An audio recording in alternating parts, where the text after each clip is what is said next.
Could a lost ancient city in Greece called Helike be the real Atlantis? Is the lost city of Ubar real? And what may have been hidden in Timbuktu's lost libraries? These are lost cities that may have been found, then immediately covered up. Ubar, also called the Iram of the Pillars, is a place archaeologists have been obsessing over for centuries. It's an ancient city that's said to have existed somewhere in the Arabian Peninsula. Legend says it was a super important center of trade, and its people lived in this paradise-like city full of all sorts of wealth. But Ubar has never been officially confirmed to exist. If it did though, it's now been lost to time. Some think it might have been destroyed in a giant storm and swallowed up by the desert. There's been a lot of talk over the years about where it might be, but it's often thought to have been located somewhere in Oman or Yemen. The desert's so massive and wild that some believe if Ubar is still out there, it could be buried under the sand. In recent years though, some people have found things that seem to point to a real location, but there's always this nagging feeling that Ubar's discovery could be part of a bigger story we don't know yet. Like maybe it's already been found, but for some reason no one wants to talk about it. Is there a secret to its riches that's still being kept secret? We may never know. In ancient Greece, there was a city called Helike that sat along the Corinthian Gulf. It was an important place in its time, powerful, wealthy, and like most cities in ancient Greece, it was ahead of its time. But nothing could have prepared it for the freak storm that was about to hit. A storm so intense, history would describe it like a vengeful punishment from the gods, much like Atlantis. In 373 BCE, the whole city was swallowed up by a massive tsunami. The disaster was so intense that Helike vanished completely, lost to history for over 2,000 years. For a long time, there was a lot of debate as to where the lost city could be. There were even conspiracies about the city never having existed at all, or that its location was being intentionally covered up. In 1967, underwater pioneer Jacques Cousteau even searched the Gulf of Corinth, but came up empty. The big breakthrough came in 2001, when Greek archaeologist Dora Katsinopoulou and American scientist Stephen Sauter launched the Helike project. Their theory that poros, the ancient term used in text to describe the city's location, could refer to an inland lagoon rather than the sea. So it set the search on a whole new path. They figured the city could have sunk because of an earthquake-induced landslide, followed by a tsunami, and that over time, sediment from nearby rivers could have buried it beneath solid ground. In 2001, they finally uncovered the remains of this long-lost city. Hidden beneath layers of earth in a lagoon, they unearthed cobblestones, pottery, and roof tiles, which all matched the descriptions of the city's final moments. Timbuktu, funny sounding name, but a real place. Back in its heyday, this city in Mali contained libraries packed full of scrolls and manuscripts and books about everything from science to history and religion. If you were a scholar in the ancient world, Timbuktu was the place to be. But over time, war, invasion, and political unrest led to the loss of these precious libraries. And when the books and manuscripts started disappearing, the world mostly forgot about them. But some people believe there's more to this story than we're being told. Sure, a lot of books were destroyed or stolen, but what if there are still secret collections of ancient knowledge hidden away somewhere, buried under the sand or locked up in vaults? Some even wonder if certain powerful organizations or governments are keeping these ancient manuscripts hidden. Maybe there's something in these texts that could change everything we know about African history, or maybe it's just that some people don't want these secrets coming to light. Who knows? Maybe the real treasures of the city are still sitting somewhere, waiting to be discovered. The legend of El Dorado, the city of gold. It's been one of the most enduring stories of lost treasure in history. Just the name El Dorado conjures up all these amazing images of gold and pyramids made of gold and people wearing gold. Dollar signs just show up in my eyes like a cartoon character when I think about it. Well, somewhere deep in the jungles of South America, there was said to be a city made entirely of gold, or at least that's what the stories say. Over the centuries, tons of explorers have set out to find this fabled city, hoping to dive into pools of gold coins like Scrooge McDuck, but no one has ever found the city. Some believe El Dorado is just a myth.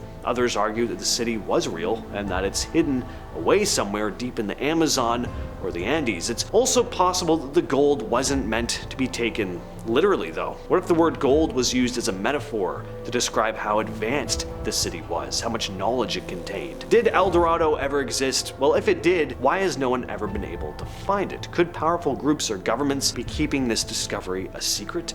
Maybe to protect it and keep treasure hunters away? Dahshur might not be as famous as the pyramids of Giza, but it's definitely got its share of mysteries. It's home to some of Egypt's oldest pyramids, like the Bent Pyramid and the Red Pyramid. These pyramids are crucial because they show how pyramid building techniques evolved. They give historians a window into Egypt's early days of construction, before the more famous pyramids. But Dahshur doesn't get as much attention from the public, and some believe there are secrets buried that we're not being told about. For example, some researchers think there could be hidden chambers inside these pyramids or undiscovered tombs. Could there be more history here than we know? And if so, why hasn't there been more exploration into the site? The Egyptian government has been pretty careful about who gets to dig here. Some wonder if there's a reason they're being so cautious. Maybe there's something there that they don't want the world to know, something that could change how we understand ancient Egypt. The search for Paititi, the legendary city of the Incas, has been a major part of treasure hunting history. According to the stories, it was the last stronghold of the Inca Empire, a place where they'd hide all their gold and riches to keep them safe from the Spanish invaders. But as the story goes, the city was abandoned, and over time, it was just lost to the jungle. Even though explorers have been searching for it for centuries, no one's ever found it. But that hasn't stopped people from trying. Some think the city could be somewhere deep in the Amazon. Others think it might be near the border between Peru and Bolivia. But some people think that Paititi has already been found, and that there's a cover-up to keep it secret. Why? Well, maybe because there are valuable artifacts buried there that certain groups don't want people to know about. They want to keep them all to themselves. Or maybe it's because Paititi could change our understanding of Inca civilization, and there are people who don't want that to happen. Whatever the case, the city is still one of the most sought-after lost locations in the world. La Ciudad Blanca, or the White City, is one of the most intriguing lost cities in the world. According to legend, it's a huge ancient city hidden deep in the jungles of Honduras, filled with strange artifacts and even a massive stone monkey god statue. The city was said to have been built by a civilization even older than the Maya, and that it was abandoned centuries ago, eventually being swallowed up by the jungle. For a long time, people thought the White City was just another one of these myths, but in the 90s, archaeologists started using high-tech scanning equipment like LiDAR, which can map things hidden beneath the forest floor, and they ended up finding evidence of structures that seemed to match the descriptions of the White City. It's possible the city is right under our noses, but the dense jungle and its dangerous wildlife have made it nearly impossible to get to. What makes the story even more interesting is that there are conspiracies that some people, maybe even the Honduran government, are keeping the discovery of the White City secret. Some say it's to prevent treasure hunters from swarming the area or to protect what might be in the city from getting looted. Maybe there's something so valuable or historically important hidden there, and it's better off left untouched. The search for the city of Z has been a wild adventure for over a century. Percy Fawcett, a British explorer, became obsessed with finding a lost city in the Amazon. He believed that the city, which he called Z, was this ancient civilization hidden deep in the jungle. He thought the city could hold a wealth of knowledge and artifacts that would completely change how he understood pre-Columbian history in South America. In the 20s, Fawcett finally set out on an expedition to find the place, but he and his team disappeared and were never seen or heard from again. And ever since, loads of adventurers have followed in his footsteps, trying to find the fabled city of Z, but till this day,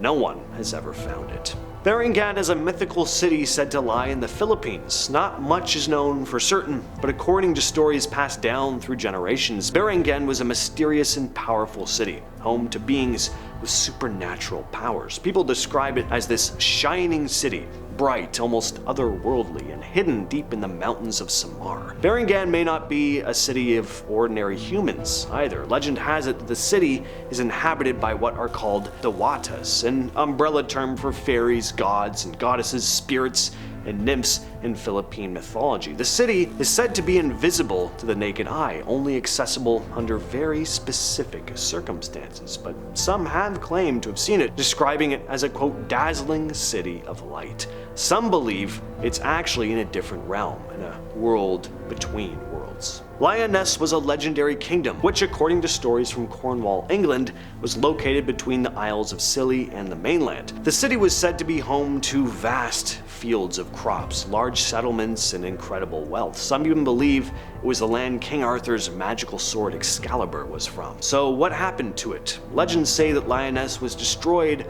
by a massive storm. It was said to have been swallowed by the ocean in a single night, sinking into the sea, and for centuries the people of Cornwall have passed down tales of the city's sudden and tragic end, and some will even say you can still see the ghostly outlines of its buildings or hear the sounds of its bells beneath the waves during stormy weather. With all that said, I've been your host James, and I will catch you, yes you specifically, next time.